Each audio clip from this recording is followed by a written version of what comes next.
I-29F. Very recently found out my husband, 32M, of 6.5 years, had been having a 2-week-long affair.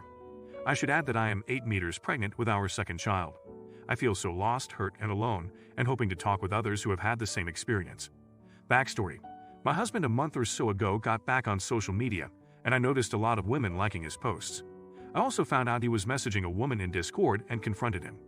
It wasn't any flirting or sexting, but he was definitely seeking her out to have a conversation. He seemed genuinely sorry about it and asked for my forgiveness, which I did.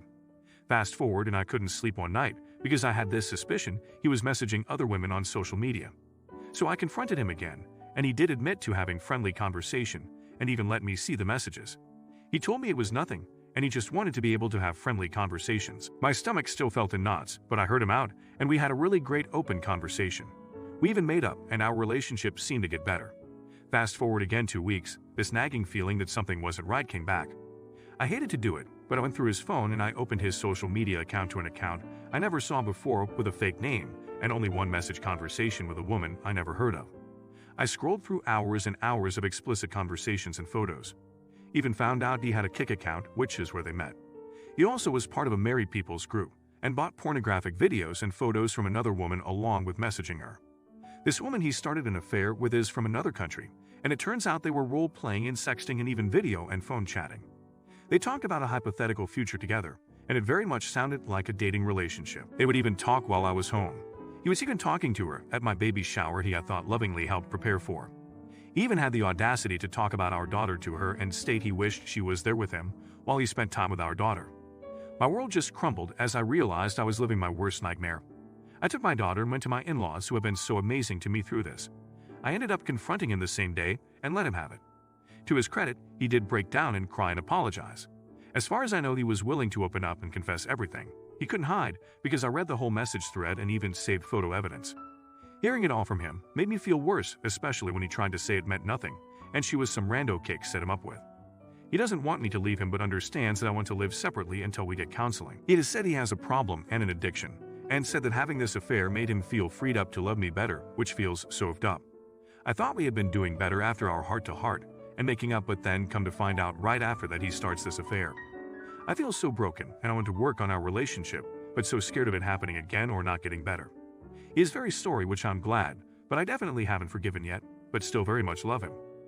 I need advice on how to navigate this early stage of finding out you are a victim of cheating. My so cheated on me while I was pregnant, and it was the worst pain I ever felt. He did all the things, showed remorse, and begged for forgiveness. I thought he had changed.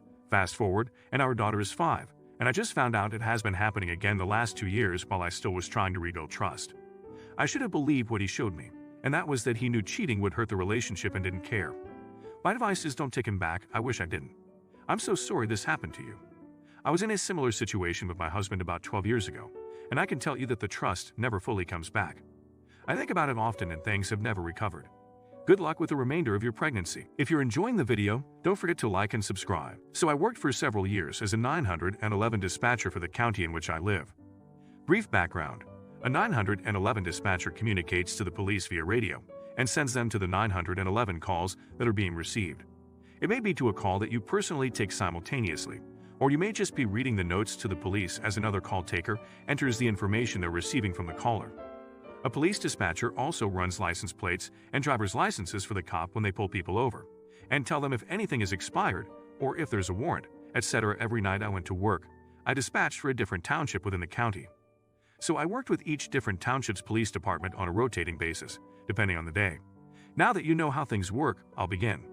This particular night of work was a Saturday, and I was dispatching for my favorite township, the one in which I personally grew up, know many of the police, and attended high school. I received a 911 call at around 11:30 p.m. about a suspicious vehicle parked in a parking lot of a park, which closes at sundown, so there really shouldn't be any cars there. I dispatched one of my officers to the location, and upon his arrival, he gave me a license plate to run to see whose vehicle it might be. As I'm running the plate, he gets on the radio and says the engine is still warm. I'm gonna look around. I asked if he wanted backup. He declined. I get the plate info back, and there it is.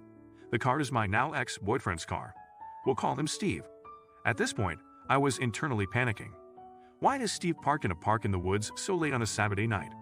The officer got back on the radio a few minutes later after I told him the name of the owner of the vehicle and that the cat came back up to date with no warrants, etc., and said, "Hold on, I see a male and a female emerging from the woods.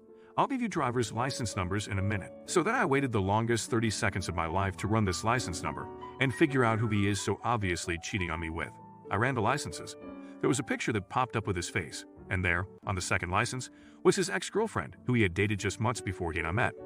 "No warrants," I told the cop. "They said they were just frog hunting in the woods. You can disregard status checks," he replies. Clearly that's not a real thing that you just happened to do with your ex at midnight. Now, however badly I wanted to text him at that moment, I didn't. I waited until the next morning, and we chatted on the phone, and I asked what he got into the night before. He said he was so tired from work that he just passed out early. I said, "Oh really? I heard you got stopped by the police last night." That spineless bastard hung up right then and there, and I never heard from him again. Frog hunting? You're right, he comes out of the woods with a woman at about midnight. Ha. Glad everything worked out for you. This just makes me hate cops more than foul being at a park at night. Is Citas Pesa Ayudas? You asked if he needed backup. For what? Sorry you got cheated on, but this is a waste of our taxpayer dollars. Story Hub.